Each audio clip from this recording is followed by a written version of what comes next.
Kita kembali ke tanah air pemirsa. Menteri Investasi sekaligus Kepala Badan Koordinasi Penanaman Modal Bahlil Lahadalia menegaskan Indonesia berkomitmen untuk membangun industri berbasis energi hijau melalui investasi dari luar negeri. Salah satunya dengan Inggris yang akan membangun pabrik baterai mobil listrik.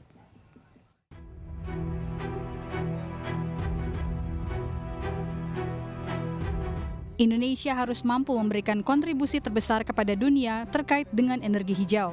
Karena itulah arah kebijakan negara di berbagai sektor prioritas ada pada sektor-sektor hilirisasi. Hal ini diungkapkan oleh Menteri Investasi Kepala BKPM Bahlil Lahadalia di Jakarta awal Juni lalu. Investasi Inggris yang ada di Indonesia terkait dengan percepatan dalam membangun ekosistem baterai mobil.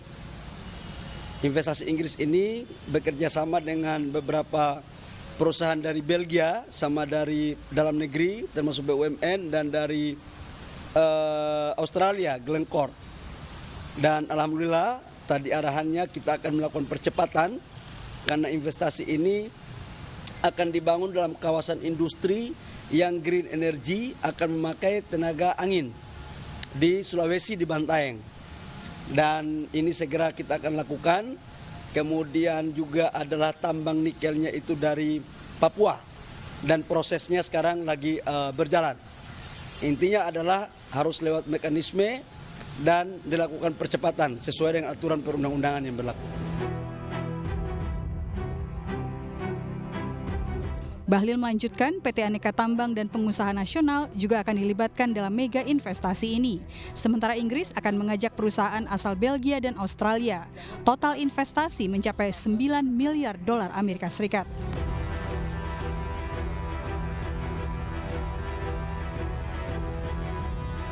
Untuk industri kendaraan listrik, Indonesia memiliki sekitar 25% cadangan nikel dunia.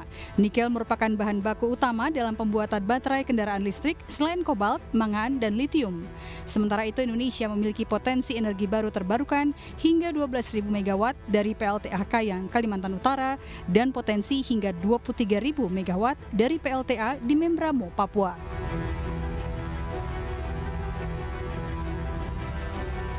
Direktur Eksekutif Institute for Essential Services Reform atau IESR, Fabi Tumiwa menilai pendanaan dari luar negeri terkait industri hijau adalah upaya menurunkan emisi global dari sektor energi, termasuk dari negara G7 seperti Inggris.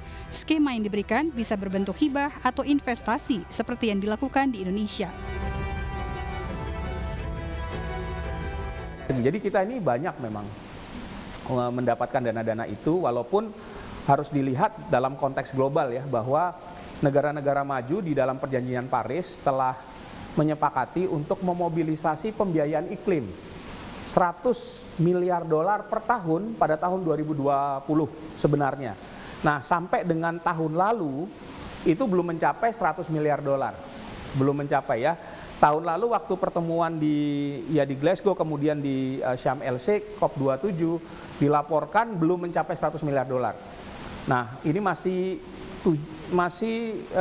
sampai 80 miliar dolar, jadi masih short.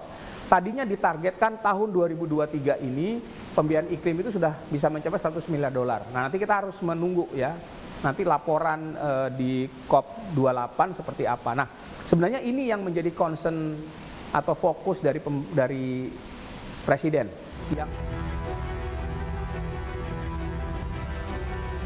Upaya pemerintah Indonesia menurut Fabi Tumiwa sejalan dengan Perjanjian Paris 2015 dan diharapkan tetap konsisten mencapai target penurunan emisi nasional sebanyak 32% pada 2030.